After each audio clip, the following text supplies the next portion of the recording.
Good evening. Thank you for tuning in to the Lessons of Vietnam show.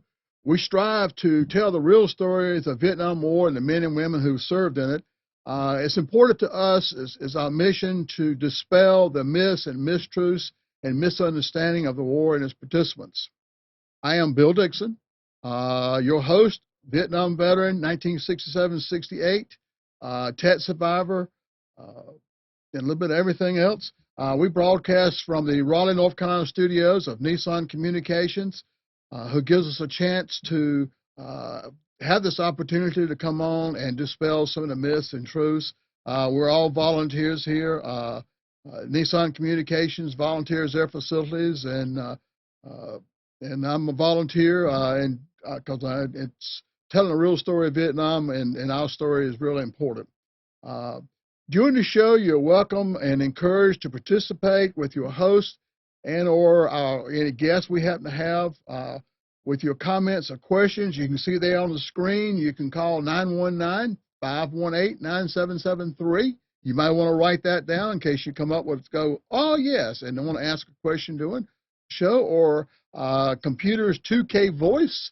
Come in on Skype and that way and ask your questions and take part of whatever you like. But we're always looking for input. We want to make sure that we are getting the truth out there and the real truth.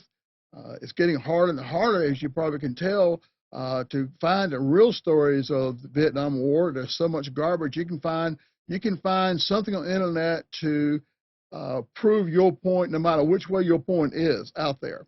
Again, we're always interested in assisting veterans. I go to a group meeting of myself every week. If you know a veteran or you are a veteran and you feel bad and in a crisis, be sure and call this crisis line. They got people there who can think of nothing better they'd rather do to talk to a vet and help them through their problems. So again, we want to make sure we have that on the show each time. Our show tonight is Comparisons and Myth Killers. This is part one. One of the reasons it's part one, because it's a two-parter. I couldn't get it all on one part. For those of you who are tuning in for the first time, this is the fantastic memorial. It's on the Capitol grounds in Raleigh, North Carolina. It's one of the best I have ever seen in the country. It was sculptured by a lady by the name of Edward Godwin out of Greensboro. It uses 3 soldiers on the Capitol grounds at downtown Raleigh. It's the only memorial on the Capitol ground that depicts an African American, a Native American, and a Caucasian, and their uniforms and so forth. So I hope you enjoy the show as we go on and so forth tonight. And like I said, if you have any questions, you know, a lot of us have watched all these movies and read the books and so forth, and we think we know everything there is about the Vietnam War just instinctively. It's like we saw the movie, so we understand. Yes, Platoon, there were some parts of Platoon that were realistic. There were some other parts that disturbed me a little bit. I used to enjoy the Mac Bolan mystery books. Rescue Dawn was about a true POW. The story was changed around a little bit from the real story, but a lot of these stories and so forth were created by the anti-war movements and draft dodgers and so forth. So that's where some of the misconceptions and myths come from, is some of the movies that are out there and so forth. To put the Vietnam-American War, see, there's a lot of Vietnam wars. Vietnam has had wars with China, Japan, France, you name it, they've had a war. But at its proper perspective, it's essential to understand that the U.S. military was not defeated in Vietnam, and that the Vietnamese government did not collapse due to mismanagement or corruption. I've heard a lot of that over the years about the corruption. Yes, there was a lot of corruption in South Vietnam in its government, kind of like some of the things that we're looking at today, I guess, in our government. But those are not really the main reason why the Vietnamese government collapsed, and we now have a communist government over there. It was not overthrown by revolutionary guerrillas running around in Michelin rubber tire sandals, wearing black pajamas and handmade weapons. I had a kid at school one time, he couldn't understand how in the world the United States military were beat up by farmers wearing black pajamas and sandals carrying homemade weapons. Well, it wasn't quite that way it went. That, by the way, is a rubber tree. Mission rubber plantations were all over Vietnam. So next time you buy a Mission tire, you're probably running some rubber that came from Vietnam. It's got a notch in it, and you can see the bowl there where that little sap comes out, and that's what they make tires out of. And if you were shooting you got shot at in the Mission rubber plantation, you had to be careful when you shot back because your bullet might hit a tree and some of that sap might run out and be wasted. So you had to be careful there. Also, as it was no general uprising by the people, like when the Tet 68 came around, the North Vietnamese attacked the main cities and so forth. The idea was that people were to rise up and fight with them. And this is some of the people in the way we fought. If you see down here in the left-hand corner, you see some NVA, that's North Vietnamese Army. They were highly trained. They had all the equipment just about that we had. And then you see those Ho Chi Minh sandals, the sandals I mentioned a while ago that the communists wore.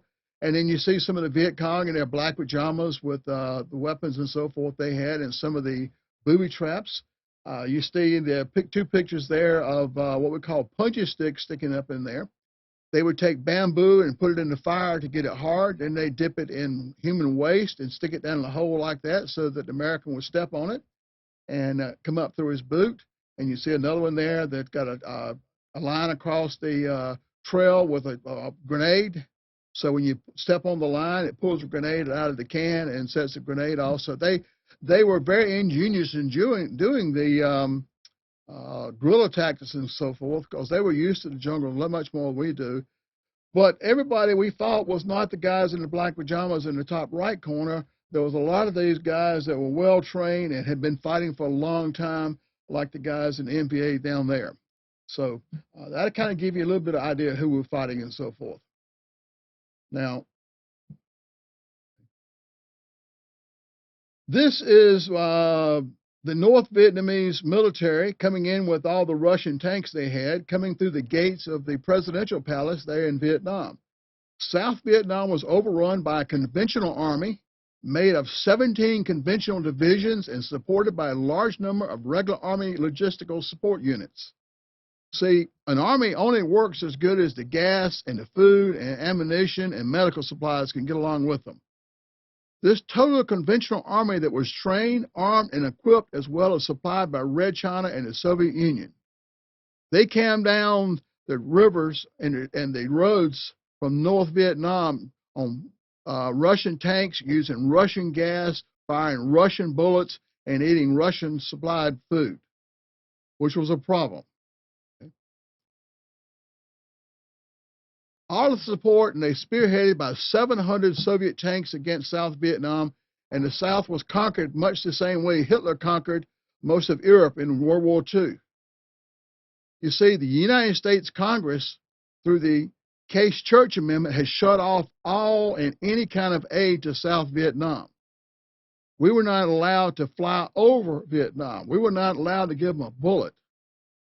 Where the 700 Soviet tanks coming in against South Vietnam. So they were South Vietnamese after we left, the 2 years after we left, who fought well, were fighting the Red China, the Russian supplies, as well as the North Vietnamese regular government. But let's look at some actual facts and so forth, make some comparisons. These are some of the comparisons that K.G. Spears, PhD, which is a Powell Higher and Deeper degree, during the Civil War at the Battle of Bull Run, the Union Army panicked and fled the battlefield. Nothing ever remotely resembled that debacle ever occurred in Vietnam. There was never a time that a whole unit broke and run during the middle of a battle in Vietnam. Not taking anything away from the soldiers of the Civil War, World War II, World War I, Korea, at all. I have family members that fought in every one of them.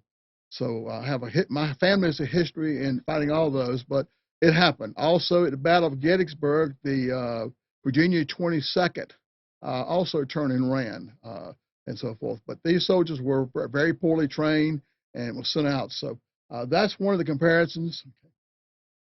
Now, contrary to popular belief and a whole lot of wishful thinking by a crowd that's made up mostly of draft dodgers and the anti-war cronies, along with the families and supporters, it was not a military defeat that brought misfortune to the American effort in Vietnam. As you can see there, Baltimore Quaker with baby set self afire dies in war protests at the Pentagon. The TV was just coming in on its own then, the TV news, the roll presses, no, hell no, we won't go, rally out there and so forth. But in World War II, at the Kasserine Pass in Tunisia, elements of the United States Army were overrun by the Germans. In the course of that battle, Hitler's General Rommel, yeah, that's what I meant to say. Rommel inflicted 3,100 American casualties, took 3,700 prisoners, and captured or destroyed 198 American tanks. In Vietnam, there were no American military units overrun, nor were any American infantry units or tanks ever captured. Now, there were some individual bases or small camps, fire support bases that were overrun, but not many during the Vietnam War, but not entire units like this. In World War II in the Philippines, United States Generals Jonathan Wainwright and Edward King surrendered themselves and their troops to the Japanese, bringing about the Bataan Death March. And I have talked to some of those survivors, and they talk about the death march was bad, but the being captured and kept in the camps after the death march was even worse than the death march. In Vietnam, no U.S. general or military unit ever surrendered. Before the Normandy invasion, we don't hear about these things in history class. Before the Normandy invasion, D-Day, 1944, the United States Army in England filled its own jails with American soldiers and airmen who refused to fight, and they had to rent jail space from the British government to handle the overflow. And that happens to be one of the spaces they had built onto one of the units to hold the overflow.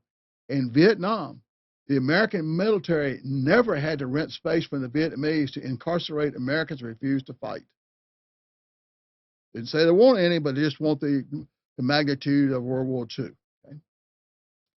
During the Battle of the Bulge in Europe, 2 regiments of the United States Army of the 106th Division surrendered to the Germans. 2 regiments. In Vietnam, no U.S. military unit of any size, much less a regiment, ever surrendered. And that was the Battle of the Bulge. You can see it was cold. A lot of the Americans were improperly dressed and so forth. So not only was the battles going on, but they were freezing to death. Okay. The Battle of the Bulge compared to the 1968 battle in Vietnam. The Battle of the Bulge began with a German attack on the morning of December 16, 1944. Under cover of fog, the German army managed to push American forces back, nearly to the river, and surround the town of Bastogne in Belgium. When Germans surrounded Allied troops, British General MacAuliffe sent one word reply. When the Germans came in and wanted us to surrender because we were surrounded, the word was sent back, just simply one word: nuts. 16th of December 1944 saw the start of the German Ardennes Offensive, the Battle of the Bulge. It was to be the biggest U.S. pitched battle in their history, involving 600,000 American troops. 600,000 American troops involved in one way or the other in that battle. Okay? This was Hitler's last attempt to stop the momentum. His aim was to advance from the wooded area to Ardennes in Luxembourg and Belgium and cut the Allied lines in two, and then push on towards the port of Antwerp at vital Allied stranglehold, a vital. Now, at the time, the Allies were telling General Eisenhower that the Germans were at their last leg, that they could not hold up a big offensive at all, that the war was winding down. There was no way that the Germans could come on a big offensive, okay? Tet Offensive and the media. Let me read the bottom first. The Allies knew there was a buildup of German troops and equipment around the Ardennes, but never believed Hitler was capable of such a bold initiative. Now, being in Vietnam during Tet, I remember the word news was coming out. There was no way that the North Vietnamese communists could capable of such a bold move as Tet. The Tet Offensive in the media. Americans were told that a U.S. military victory was a defeat by Uwe Simon Neto. Now, I don't have any idea whether I pronounced the name right or not, but if I didn't pronounce it right, he can call me and I'll try to get it pronounced. Guest lecturer in Lutheran theology at Concord University in Irvine. 40 years to get to today, I witnessed the start of the most perplexing development of the 20th century. America's self-betrayal during the Tet Offensive in Vietnam. Now, what exactly did he mean by that? Let's go back to the Battle of Bulge, and I'm going to explain to you what he meant by that. On the day before the attack, British Commander Bernard Montgomery told Dwight D. Eisenhower, the Allied Supreme Commander, the Germans would be incapable of staging major offensive operations. Captain Germans spilled the plans, but their information was ignored. Thus, the attack came as a complete surprise. You know, looking back at Tet, I believe there was a lot of information out there that they were coming, and it was basically ignored. It's kind of like Pearl Harbor. They kind of got the word that the planes were coming in, and everybody ignored it. Seems to be a pattern there. The Ardennes Offensive did delay the Allied advance, but on 22 January, the Germans began their retreat, and by the 28th, the line was back to where it was on the 16th of December. But at a cost. The United States lost 80,000 men killed or wounded. That was just in that little short time of the Battle of the Bulge. Let's see, a little over 10 years in Vietnam, 58,000. Yeah, that ought to tell you something. Amongst the dead, and 101 unarmed American prisoners were murdered by the SS. SS was a super secret police that Hitler had, and they were known for their barbarism. The Germans lost 100,000 and virtually much of his aircraft and tanks, which at that stage of the war were impossible to replace. The Allied march on Berlin was back on, which, unfortunately for them, they didn't have the media that was in 1968. Okay, thank you. The Vietnam Tet Offensive of 1968, Tet is Vietnamese most important holiday, North and South. But both the North and South Vietnamese agreed to a ceasefire during the period. But a large number of the South Vietnamese military had taken leave to celebrate. It's about a week-long celebration, but it depends on which week you take where you are in Vietnam. The North Vietnamese attacking units celebrated Tet, but they celebrated it a day early. Look at those fireworks going off there. In fact, the Tet Offensive broke out on Tet's eve. They had a little bit of communication problem. In the early morning of January 30th, 1968, in many cities of central Vietnam, such as Da Nang and Quy Nhon, as well as cities in the central coastal and highland areas, were attacked. The other cities to the south that included Saigon were attacked 24 hours later at the small hours of January 31st. And that's what we call Oh Dirty 100. Okay. Thus, the offensive lost its element of total surprise that every tactician has to respect. See, at the same time this was going on, everybody was worried about Khe Sanh. Johnson was afraid it was going to be another Dien Bien Phu, and that was all he could think about. So he was out to Westmoreland to send all the troops he could up to Khe Sanh. But General Wheeler kind of knew there was something else going on, and he got a lot of those troops pulled back were in the Saigon area and for the Tet. But it was a surprise that some of the American media were still unaware of such a tragic story. In other words, it wasn't a total surprise. The NVA and VC had counted on the people's uprising from the people of South Vietnam. However, that didn't happen.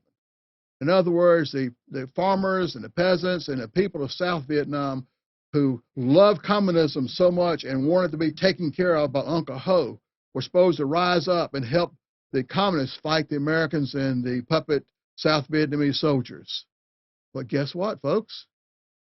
It didn't happen. The South Vietnamese government was taking care of the South Vietnamese people, or they would have turned and gone to the other side. In the first week of the attacks, the NVA, Viet Cong, VC, lost 32,204. That's the first week. Confirmed killed, 5,803 captured. U.S. losses were 1,015 killed in action, with Ardennes South Vietnamese military lost 2,819 killed in action. Now, you might want to say, why were there more Ardennes soldiers, which was the South Vietnamese military? Well, because the communists really didn't want to go up against the American forces, but they didn't have to.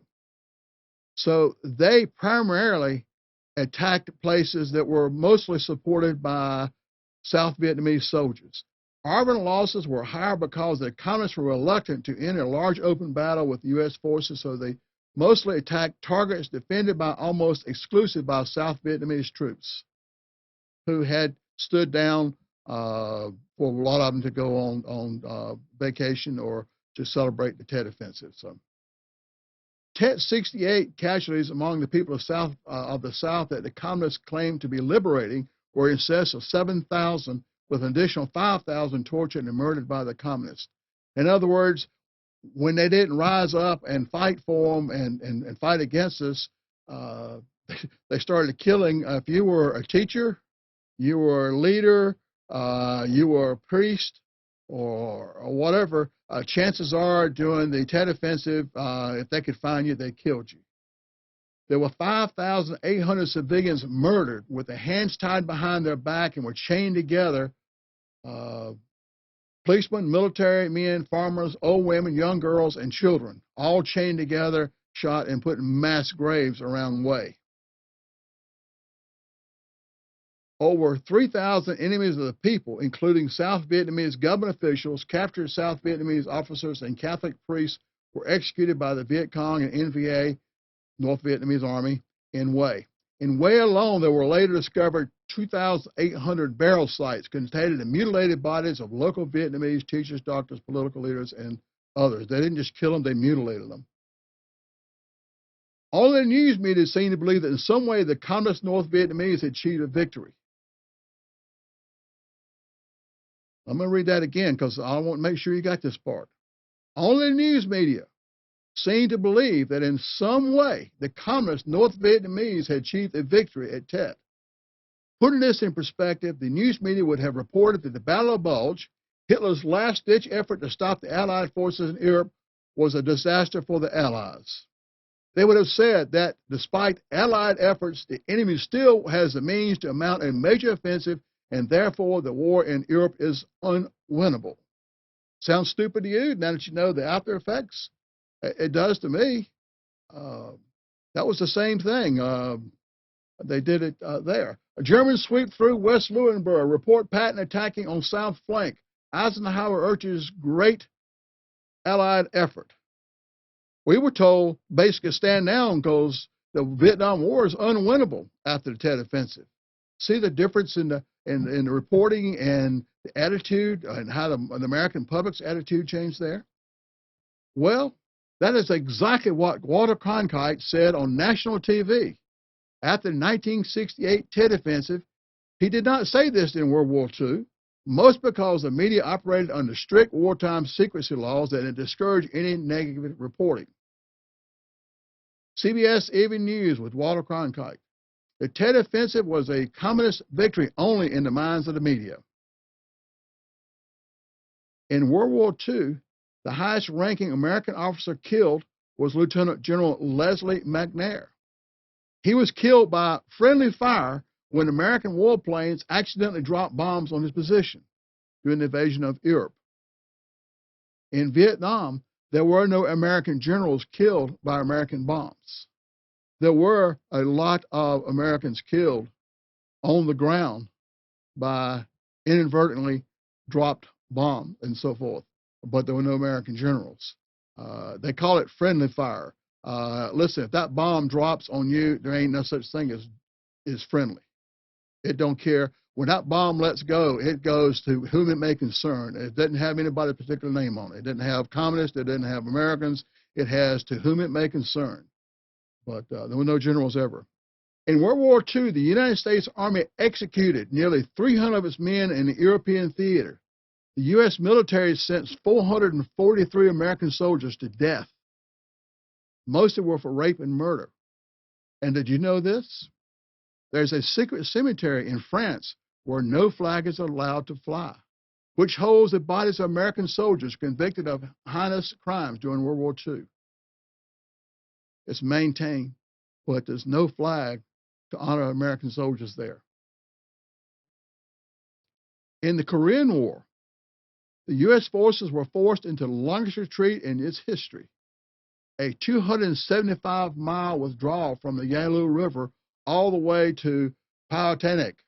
And I knew I blew that one, but that's okay. We're just going to go with what I said, unless you want to call me and tell me how to spell it. I don't pronounce it. 40 miles south of Seoul.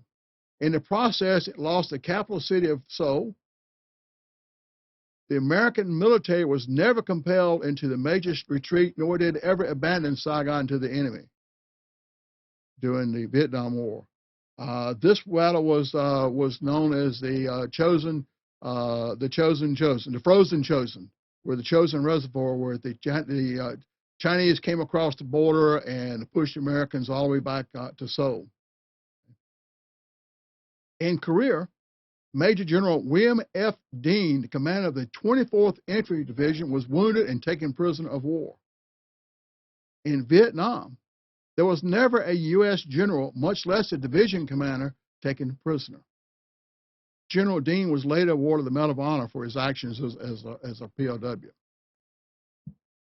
In Korea, the 1st Marine Division was driven from the chosen reservoir and forced into emergency evacuation from the Korean port of Hungman. That's what they called an organized retreat, and so forth. Okay. They were joined by other U.S. Army and South Korean soldiers, and the U.S. Navy eventually evacuated 105,000 Allied troops from the port. In other words, they were pushed down to the point that the Navy had to come in and take them off and reinsert them. In Vietnam, there were never any mass evacuations of U.S. Marines or South Vietnamese or Allied troops. Just again, I'm not putting down the situations about the wars with Korea and so forth, because one of my favorite uncles in Korea.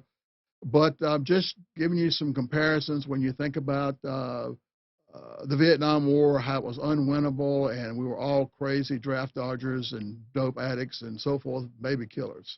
During World War II, 66% of the troops were draftees. In Vietnam, only 25% of the U.S. military who served in Vietnam were drafted. Let's see, 66, that means 34% of the people joined. And in Vietnam, 75% of the people joined. That's not kind of, because we were always taught, when I was in school, they always taught how everybody just got in line when the World War II came along to join. Everybody just had to go join and get in the war. But this is, the facts don't kind of contrary to public opinion and history, isn't it? Check it out. You know, anything you hear, I welcome you to go on site and different sites and check it out and talk to other people and so forth who've got a lot more education than I have. On a percentage basis, the Vietnam forces contained 3 times as many college graduates as did World War II forces. Okay? The average education of the enlisted men in Vietnam was 13 years. Of those who voluntarily enlisted, 79% had high school diplomas. This was a time when only 65% of the American military-age males in general population had high school diplomas. In other words, there were a lot of men dropping out of college, but a good part, 79% of them high school, excuse me, dropped out of high school. But 79% of everybody who went to Vietnam had at least a high school diploma. The average age of U.S. military men who died in Vietnam was 22.8 years. Of the 101 18-year-olds who died in Vietnam, 7 were black. Kind of throws again some of the what we've been taught in history about the disproportionate of the black soldier. In World War II, the average age of an American soldier was 26. Now, there's a big difference between the age and maturity of a 26-year-old and a 22-year-old when they first get to war. But I tell you what, bullets cracking over your head and situations make you age fast. So, blacks accounted for 11.2% of the deaths in Vietnam. At the time, black males of the military age constituted 13.5% of the U.S. population. Now, let me give you a little bit of background on this figure here. Originally, it was much higher. It was probably 25% of the black soldiers who were killed in Vietnam as opposed to everybody else. One of the reasons was that the military was one of the few places that were segregated. Supposedly, now I'm going to use the word supposedly because the studying I have done on history and talking to soldiers and so forth, there was still a lot of disparity between the black soldier and the American soldier in World War II. But a lot of the black soldiers had joined the military because it gave them more opportunity than being a tenant farmer or farmhand, especially here in the South. So by the time the war was over, the balance was 11.2% as opposed to the 20-some%. So it did balance out by the 10 years of the war, a little over 10 years of the war. It did balance out that proportionate or less than proportion of the race, black race in the United States according to the census. It all should be pointed out that volunteers suffered 77% of the casualties and accounted for 73% of the deaths. Those are people of all races who volunteered. 73% of everybody who died were one of those volunteers. The charge is also, I've heard, was that poor died in disproportionate numbers is a myth. An MIT study of Vietnam death rates revealed that the servicemen from the richest 10% of the nation communities had the same distributions of deaths as a result of as the rest of the nation. Now, I will tell you, when the draft was first instituted, you were drafted by your local draft board. If your daddy had enough money, he could very well, quite often, keep you out of the military, or he could get you in the National Guard or reserves. Now, getting in the National Guard or reserves don't mean that you're not going off the war, but back then, not too many of the reserves or National Guard, so they could get you into that. But then when they later went to the lottery, it didn't make any difference because your local draft board didn't have that much to do with it other than making sure you got there.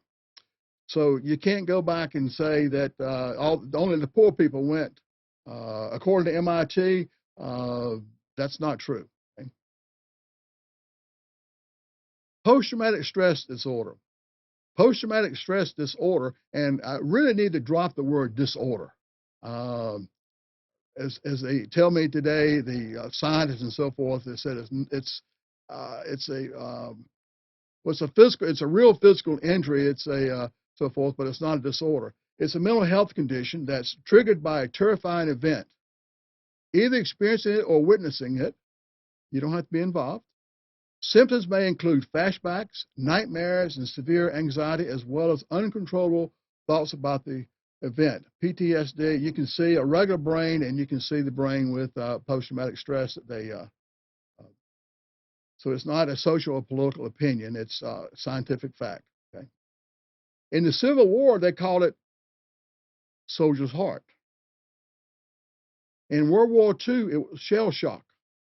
And in World War II in Korea, it was called battle fatigue. Military records show Civil War psychological casualties averaged 26 per 1,000 men. And World War II, some units experienced 100 battle fatigues per 1,000 men. Okay? In Korea, nearly 1/4 of all battlefield evacuations were due to mental stress. That works out to be 50 per 1,000 men. Now, I'm going to throw you in a little extra history here.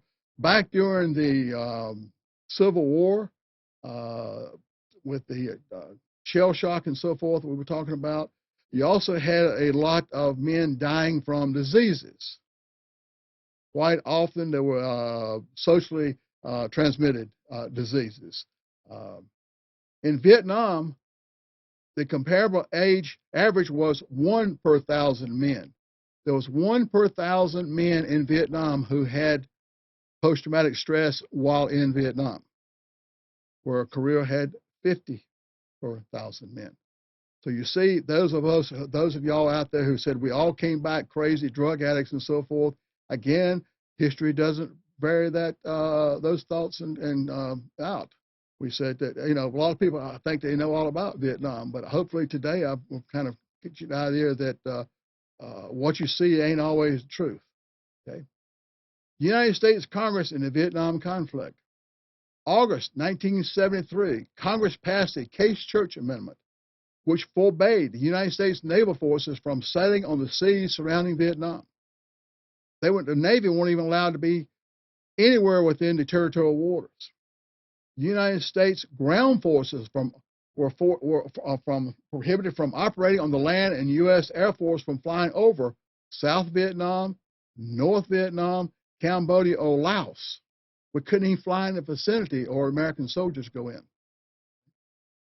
The Case of Church Amendment was, in effect, an unconditional guarantee by the United States Congress to the North Vietnamese communists that the U.S. would not oppose their efforts to conquer South Vietnam. This virtually nullified the Paris Peace Agreement, and the United States Congress gave the communists the win they could not have won on the battlefields of Vietnam. Did American troops lose in Vietnam? Don't sound like it here. Did the South Vietnamese people lose the war? Well, they did, but sounds to me like here that the Congress was, the United States Congress was the reason for what happened in the fall of Saigon and Vietnam being turned into communism, and where they have problems today with human rights and so forth. Okay, and I'm going to explain that to you a little bit more as we go along. Congress at the time when Americans had drawn its Cold War battle lines, Vietnam was part of the Cold War. As a result, they had the U.S. Navy protecting Taiwan. They had 50,000 troops in Korea. They had 300,000 troops in Western Europe. But we were not allowed to send a bullet to Vietnam, another one of our allies, and we had a treaty. Let me read that again. U.S. Navy protecting Taiwan, 50,000 American troops in Korea, 300,000 troops in Western Europe, and no American troops or supplies in our ally, South Vietnam. Okay. Again, America and the Cold War. The Cold War in America was mostly between Russia and America. The Chinese were involved, but they not as much as Russia and America. Along with these military commitments, were ironclad guarantees that if communist forces should cross Cold War lines or Soviet armor rolled across the DMZ in Korea or the Iron Curtain in Europe, there would be an unlimited response to the armed forces of the United States to include if necessary, the use of nuclear weapons. We signed a treaty with these countries saying we would protect them whatever it took. And we stood behind the treaty. We stood behind the treaty with North Korea. We stood behind the treaty with Europe and Thailand. Okay.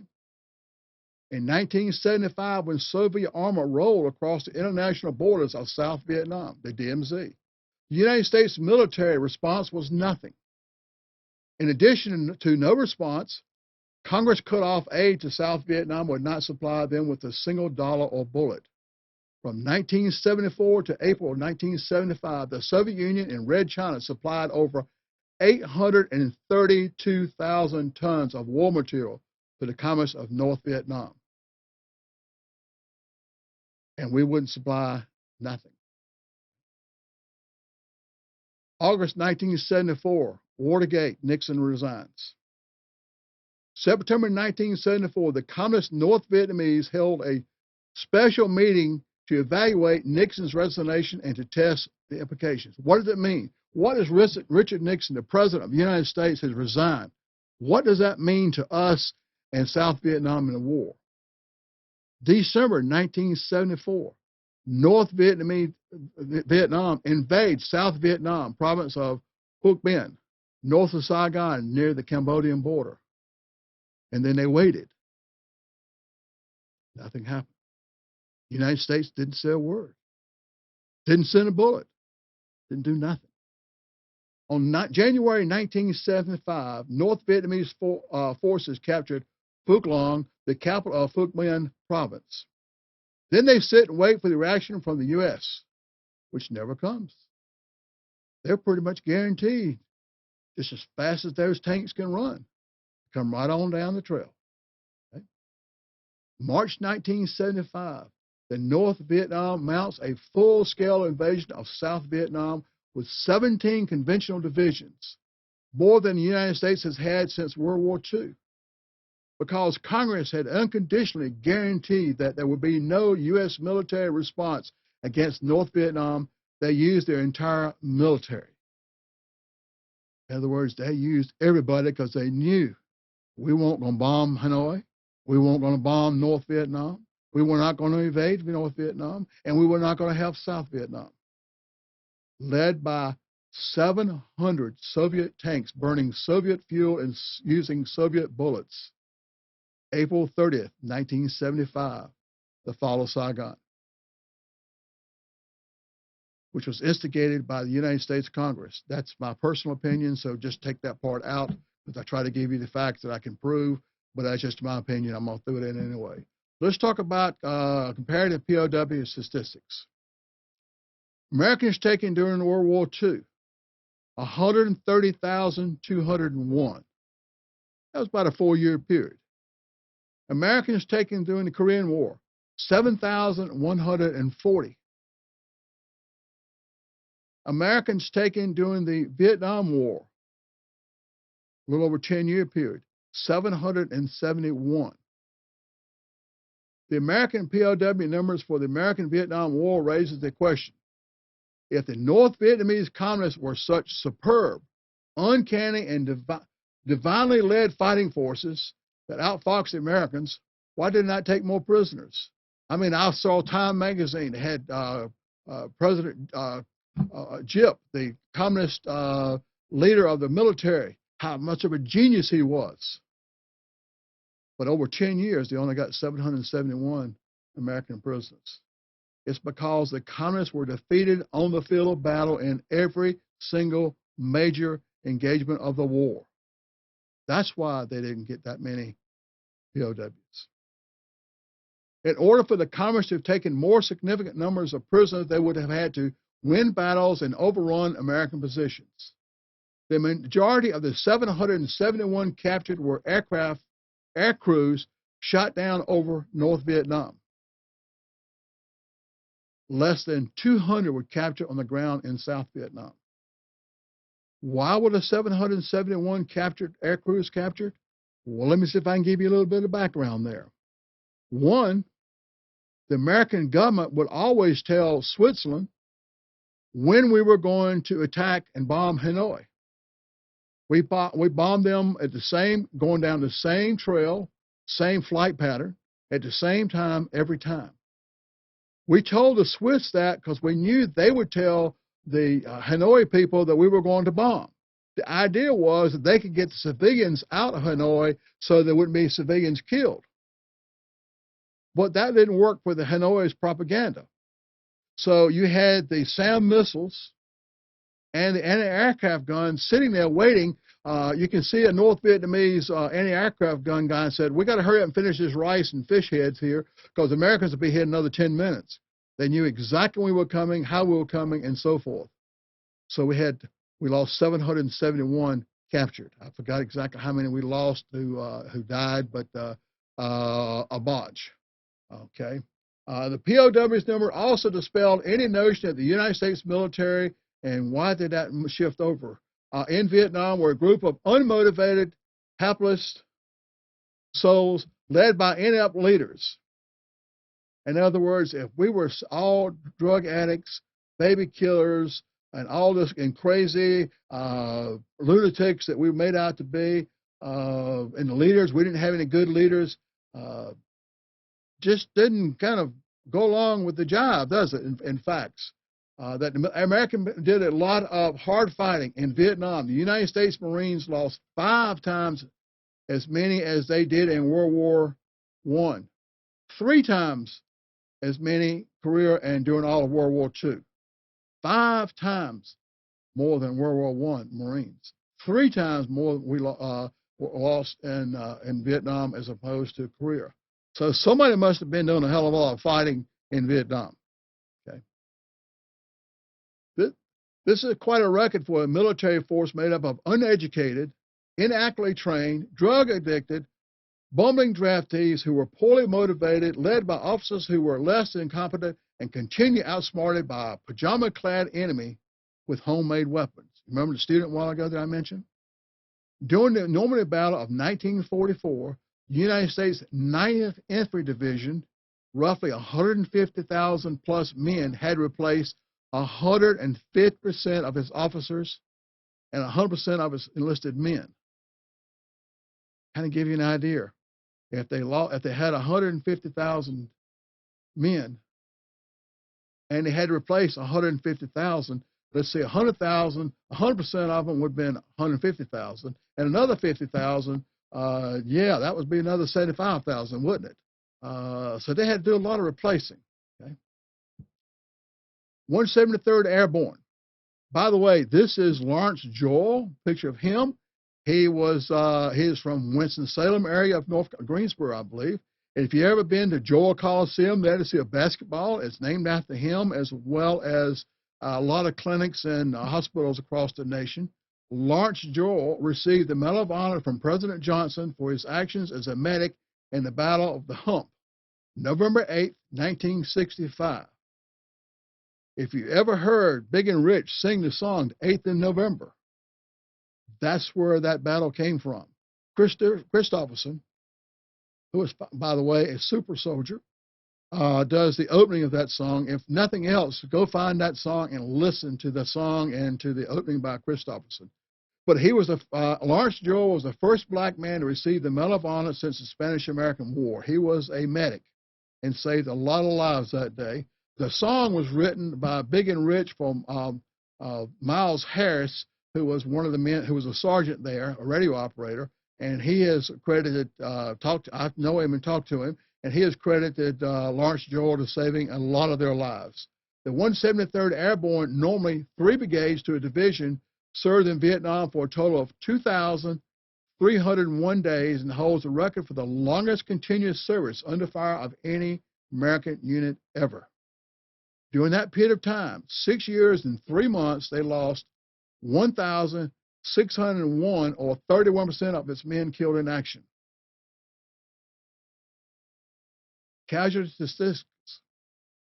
Number supplied by the U.S. War College. South Vietnam is made up of provinces, like our states. That's not providences, it's provinces.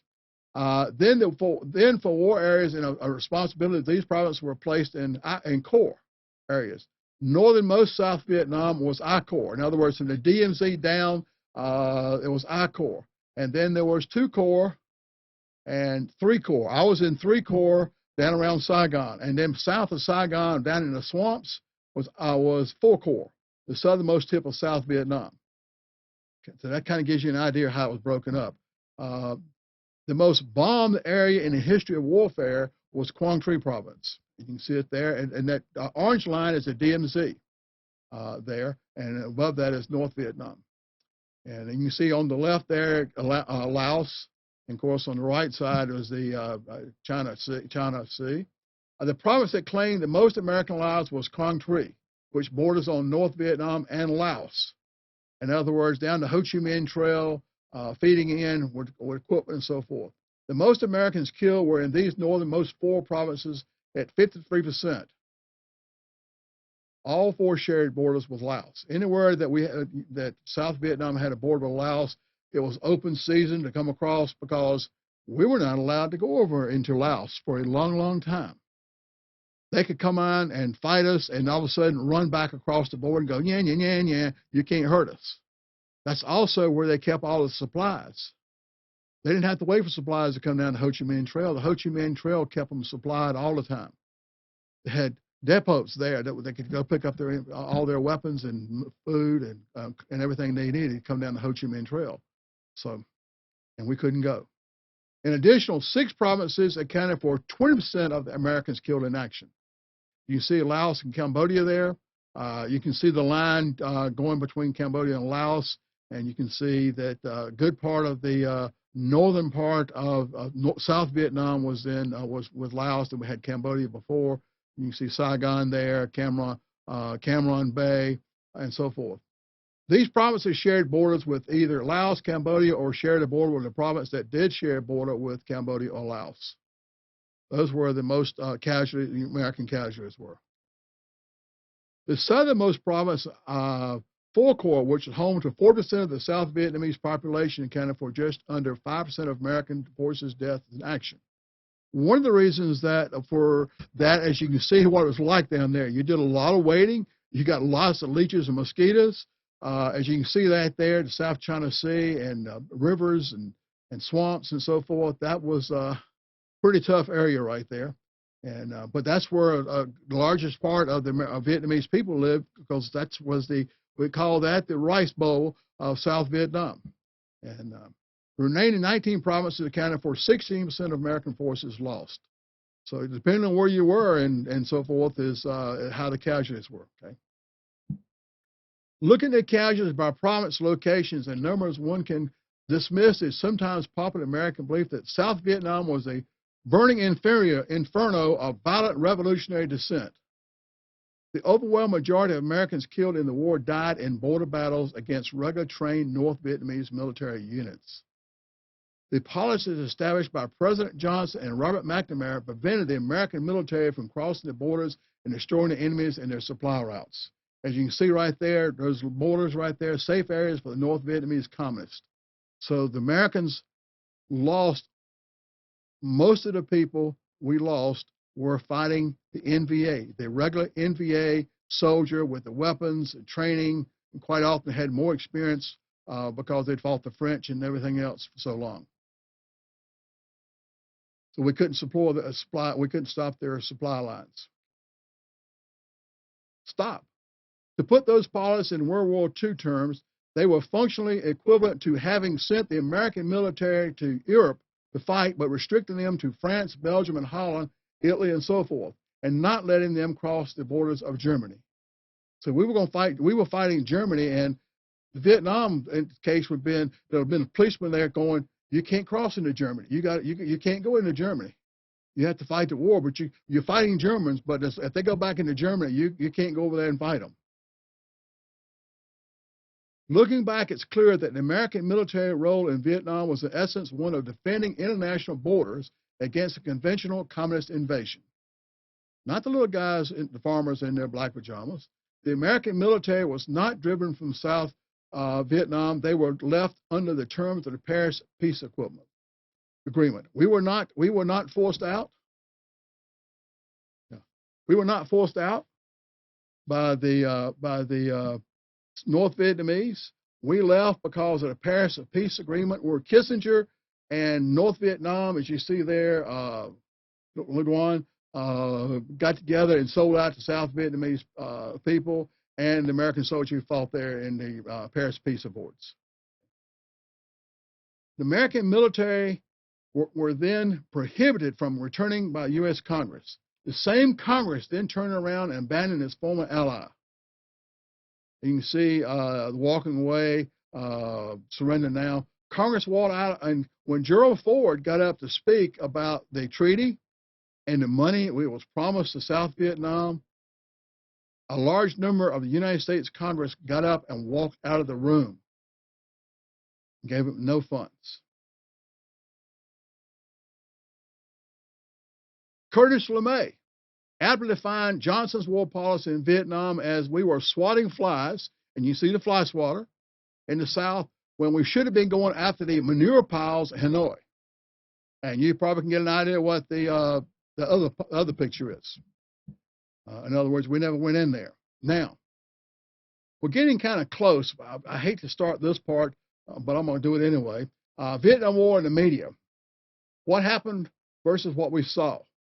Even though the United States media proclaims our freedom of speech and the public rights to know, their foremost motivation is profit. They have ads during the news. Have y'all noticed that? During the news, they run ads. They're trying to sell something. Why are they trying to do that? They're not trying to help the companies out. They're paying the bills for these talking heads who've now become stars. They're not news reporters anymore. They're stars. It's a business in every aspect. The people who own and manage the nation's TV and radio networks, electronic forums, newspapers, and other print media are in the business to make money. Did y'all know that?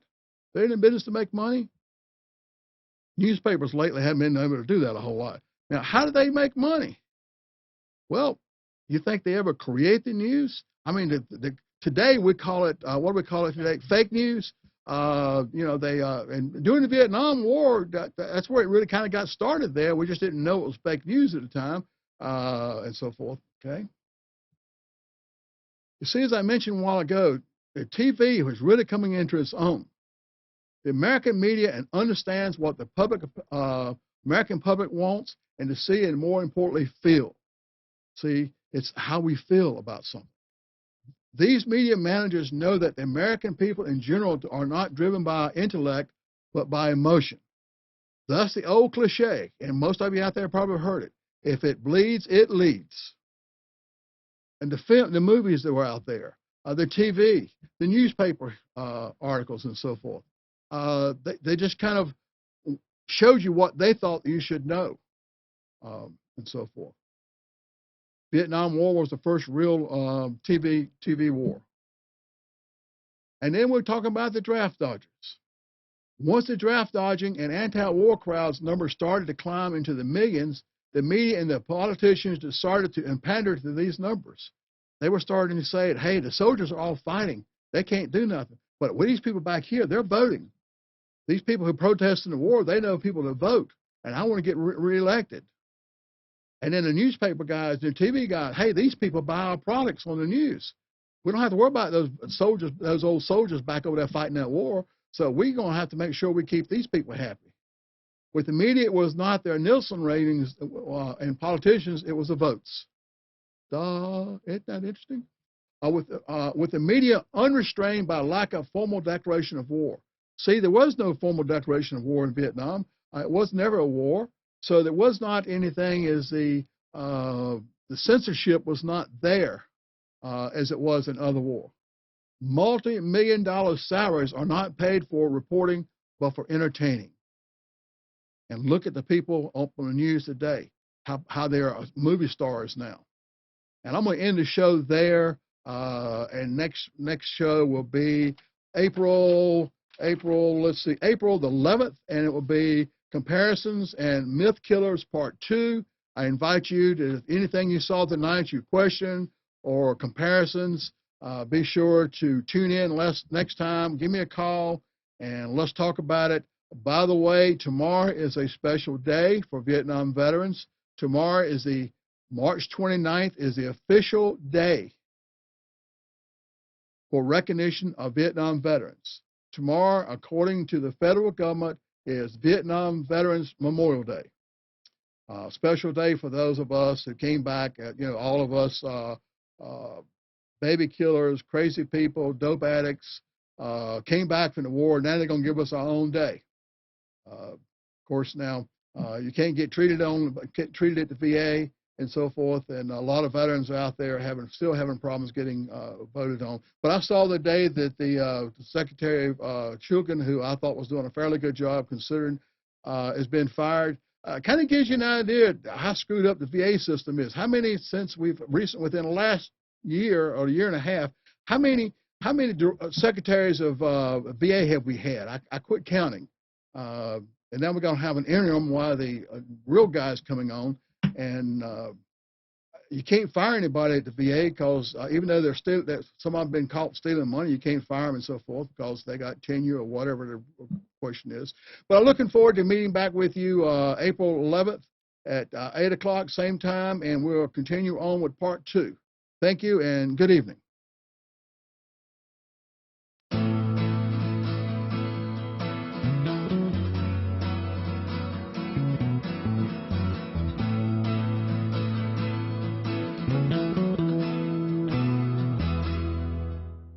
You are tuned to the Nissan Communications Network. If you tuned in too late, you can always watch each program in its entirety or download an MP3 audio file of it in the archives section at nissancommunications.com. Don't forget to subscribe to our YouTube channel, follow us on Twitter, and like us on Facebook. Sponsored by Telestream's Wirecast software, StreamingGear.com, Carolina Apparel, and DeltaForce.net.